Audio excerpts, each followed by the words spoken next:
ପାଞ୍ଚ ବର୍ଷର ପୁଅ କିଛି ବୁଝିପାରୁନଥିଲା ତା ମା କାହିଁକି ଶୋଇଛି।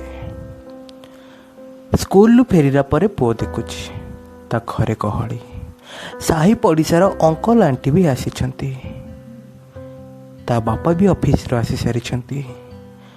ପ୍ରଥମେ ସେ ଭାବିଲା ଆଜି ତ ତା ବାର୍ଥଡେ ନୁହେଁ, ତେବେ ସମସ୍ତେ କ'ଣ ପାଇଁ ଆସିଛନ୍ତି, ପୁଣି ତା ମାମା କାହିଁକି ଶୋଇଛି। ବାପାଙ୍କ ପାଖକୁ ଗଲା, ଦେଖିଲା ବାବାଙ୍କ ଆଖିରେ ଲୁହ। ସେ କିଛି ବୁଝିପାରିଲାନି। ପଚାରିଲା, ବାବା ତମେ କାହିଁ କାନ୍ଦୁଛ, ଆଉ ଆମ ଘରେ ଗହଳି କାହିଁକି, ଆଉ ମାମା କ'ଣ ପାଇଁ ଶୋଇଛି। ବାବା କେମିତି ବୁଝେଇବେ ଯେ ଆଜି ସକାଳୁ ତା ମାମାଙ୍କର ବାଥରୁମ୍ରେ ଗୋଡ଼ ଖସି ତଳେ ପଡ଼ିଯାଇଥିଲେ, ଆଉ ସେ ମରିଯାଇଛନ୍ତି।